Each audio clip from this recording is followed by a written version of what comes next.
पिछले दिनों हम लोगों ने हड़प्पा के नगर और उसके बारे में पढ़ा। आज हम हड़प्पा से संबंधित उसका समाज, उसका धर्म, उसके व्यापारिक तथ्यों और संबंधों के बारे में पढ़ेंगे। क्योंकि हड़प्पा जितना यह व्यापारिक और नगरीय सभ्यता थी, उससे अधिक यह कृषि संस्कृति से जुड़ी हुई सभ्यता थी। नगर तो बस 8-10 थे, लेकिन अधिकांश गांव ही थे जो ग्रामीण कृषक बस्तियां थीं, और कृषि ही इस सभ्यता का मूल आर्थिक आधार था। बावजूद इसके इन उत्पादक तकनीकी शिल्प के अंतर्राष्ट्रीय मेसोपोटामिया, सुमेरिया, सुमेरी सभ्यता और तमाम दूसरे बस्तियों से इसके व्यापारिक संबंधों से यह नगर सभ्यता एक उन्नत सभ्यता बनी जरूर, लेकिन इसका जो सामाजिक स्वरूप था वह बहुत ही जनजातीय प्रकृति का था। जनजातियों में अधिकांश समाज मातृसत्तात्मक होता है, और मातृसत्तात्मक हड़प्पा समाज से जो हमें मूर्तियां प्राप्त हुई हैं, मृण मूर्तियां प्राप्त हुई हैं, जो टेराकोटा की मूर्तियां हैं। टेराकोटा मतलब कि मूर्तियों को पकाने के बाद जो मूर्ति बनती है उसे टेराकोटा मूर्तियां कहते हैं। उसकी व्यापक पहुंच मिली है, खासकर उत्तरी हड़प्पा स्थलों से।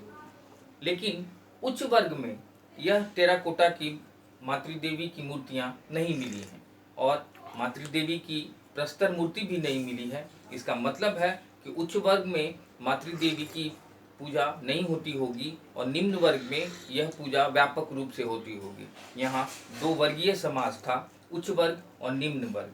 और जैसा कि हम देख भी रहे हैं कि दुर्ग टीला और नगर टीला वर्गीय विभाजन के आधार पर बटे हैं, तो निश्चित रूप से यहाँ वर्गीय आधार पर समाज बटा था। लेकिन यहाँ ईश्वर के रूप में, आराध्य के रूप में बहुत तरह की मान्यताएं मिलती हैं।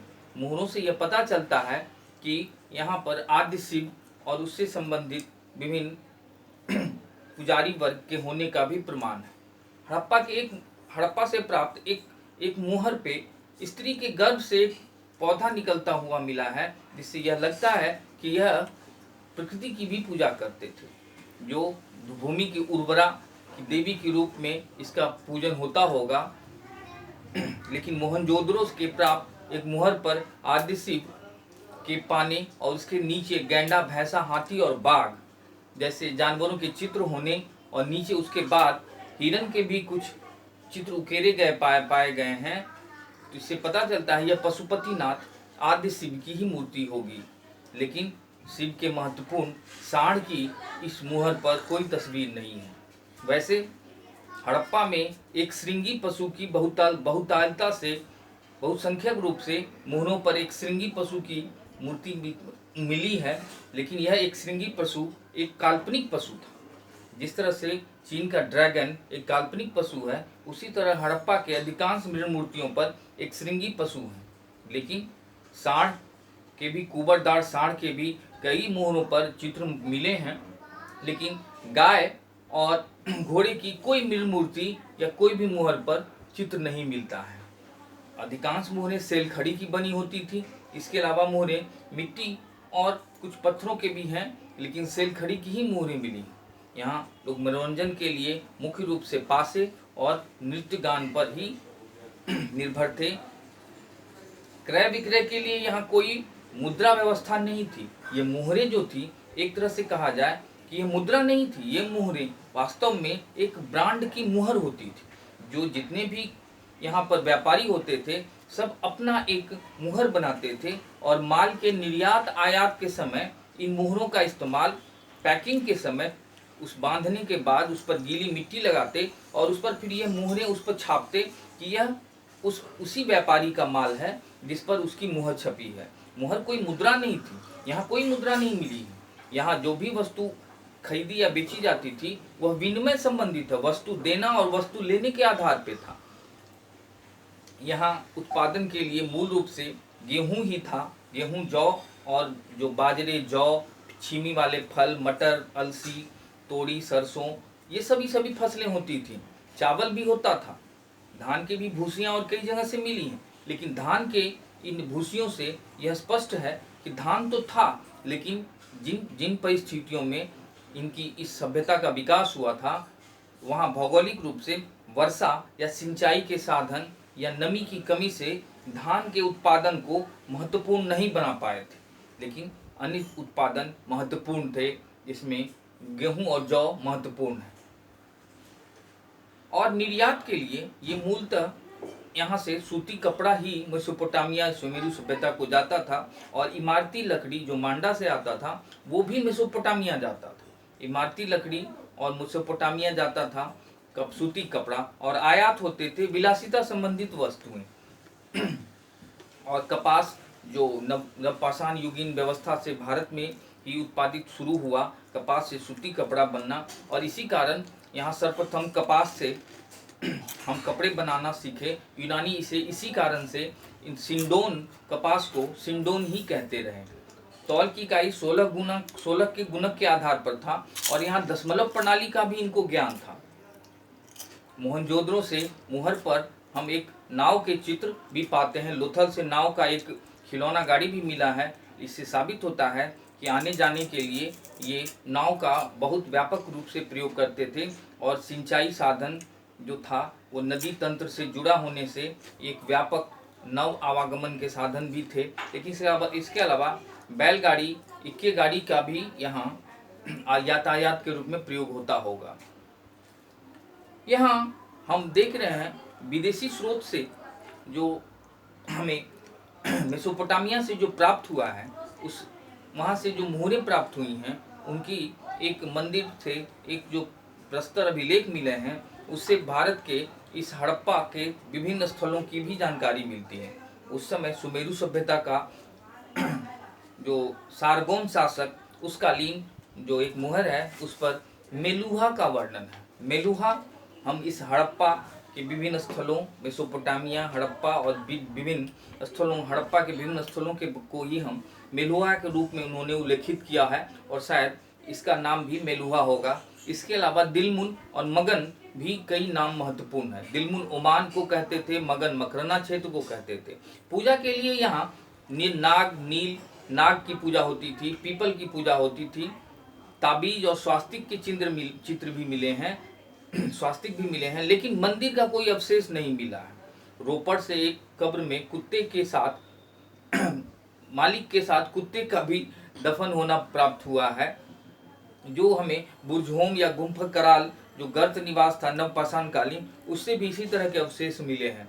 और हम इस संबंध में, हड़प्पा के संबंध में और भी जानकारियाँ हम विस्तार पूर्वक बताते रहेंगे। लिए इसके प्रिंट्स और लिखित सब जो मटेरियल्स हैं, वो मेरे एक व्हाट्सएप ग्रुप वेदांत क्लासेस पटना में आप जुड़ सकते हैं, और इसका नंबर है यही 9955245593। आप इससे जुड़कर विभिन्न अपने सवाल और अपने जो भी जीएस संबंधित जो भी आपके मन में दुविधाएं हैं वो आप पूछ सकते हैं। लेकिन ध्यान रहे, फ़ोन नहीं करना है, व्हाट्सएप से जुड़कर व्हाट्सएप से ही सवाल करना है, और फ़ोन प्लीज़ नहीं करना है।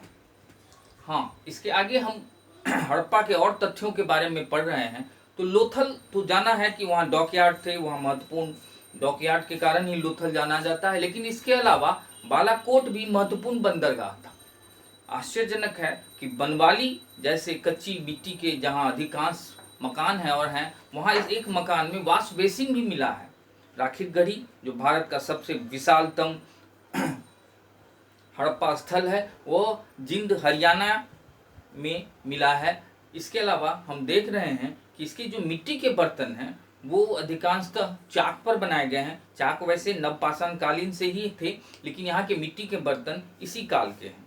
इसके अलावा हम देख रहे हैं कि इन मिट्टी के बर्तनों और मृदभांडों की व्यापक उपलब्धता यह बताती है कि मृदभांड इस काल के महत्वपूर्ण बर्तन थे, जो एक खास लाल या गुलाबी रंग के थे। इसके ऊपर चमकीले लाल रंग का लेप लगा होता था, और उस पर कारीगरी काले रंग से चित्रकारी की जाती थी। यह एक व्यापक निर्यात का विषय था, और आसपास के ग्रामीण बस्तियों को ये मृदभांड उपलब्ध कराए जाते थे। मकान आज के मकानों से भी बेहतर समझ में आ रहे हैं। जिस तरह से वहाँ हम देखा गया है, खुदाइयों से प्राप्त होता है कि मकान जो यहाँ थे 3, 4, 5 कमरे तक के होते थे, और बीच में एक बड़ा आंगन भी होता था। और अधिकांश घरों में कुएं होते थे, रसोई घर होता था, स्नानागार होते थे। लेकिन किसी किसी हम घरों में पाते हैं कि जो विशिष्ट लोगों का होगा, शौचालय भी यहाँ पाया जाता था। किवाड़ जो थे वह मुख्य रास्ते की ओर नहीं खुलते थे, यहाँ तक कि मुख्य रास्ते की ओर कोई रोशनदान भी नहीं होता था। किवाड़ हमेशा दूसरी ओर एक कोने में होते थे, जो इसके दूसरे अन्य धूल गर्दे या दूसरी चीजों से बचाने के लिए होते थे। मोहनजोदड़ो और हड़प्पा के मकान पक्की ईंटों के बने हुए पाए गए हैं। वहीं लोथल और कालीबंगा रंगपुर में मकान कच्ची ईंटों के हैं। ईंटों के आकार जो थे वो जो थे 7, 14 और 28 के थे। वहीं कच्ची ईंटों के आकार 10, 20 और 30 सेंटीमीटर के अनुपात में थे। लेकिन सड़कें कच्ची होती थीं, लेकिन नालियां पक्की ईंटों के बने होते थे। उन नालियों के ऊपर पत्थर के बड़े बड़े पट्टियां रखी होती थीं और चौक पर एक मेन होल होता था, जहां से सभी पानी एक सुनिश्चित ढंग से बाहर निकाला जाता था।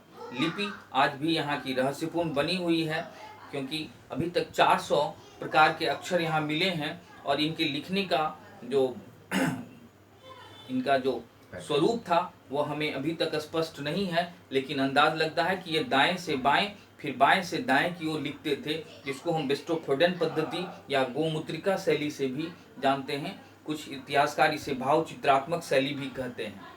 सब आज की तरह ही उत्तर दक्षिण दिशा की ओर रखा जाता था और यहाँ सभी प्रकार के शब्दाह प्रणालियाँ थीं। आंशिक शब्दाह, पूर्ण शब्दाह और कलश शब्दाहन और दफनाने की भी बता थी। हड़प्पा से तो एक ताबूत भी मिला है, जिसमें हम दफनाने का भी एक प्रकार प्राप्त होता है। किलेबंदी यहाँ मुख्य रूप से लुटेरों और पशु चोरों से बचने के लिए की जाती थी। और इस तरह से हम हड़प्पा के विभिन्न संबंधों के बारे में पढ़ेंगे, कहाँ से ये इनके विभिन्न प्रकार के धातुएं प्राप्त होती थीं। जैसे सोना उत्तरी कर्नाटक कोलार से प्राप्त होता था, चांदी अफगानिस्तान ईरान से प्राप्त होता था, तांबा खेतरी राजस्थान से प्राप्त होता था, सीसा पूर्व या दक्षिण भारत या ईरान से प्राप्त होता था, नीलम या वैदूर्य अफगानिस्तान या बदकसा से प्राप्त होता था, फिरोजा ईरान से, अबरक उत्तरी कर्नाटक से, सिलखड़ी शहर या सोख्ता से, नीलमणि या याकूत महाराष्ट्र से, गोमेद सुलेमानी पत्थर सौराष्ट्र से और लाजबर्ग मेसोपोटामिया से प्राप्त होता था। इस तरह से ये कीमती पत्थर और धातुएं एक व्यापक व्यापारिक तंत्र को बताते हैं कि किस तरह से हड़प्पा एक महत्वपूर्ण व्यापारिक तंत्र से जुड़ा हुआ नगरीय सभ्यता थी। लेकिन आधार तो मुख्य रूप से कृषि संस्कृति ही थी। कृषि ही इनके आर्थिक का मुख्य आधार था। अगले क्लास में हम हड़प्पा सभ्यता के पतन के बारे में पढ़ेंगे। लेकिन आप लोगों को जो भी समस्या हो, जो भी डाउट्स हों, आप इस व्हाट्सएप नंबर पे कांटेक्ट करके आप उससे सवाल पूछ सकते हैं और इसका प्रिंट या लिखित मटेरियल पा सकते हैं।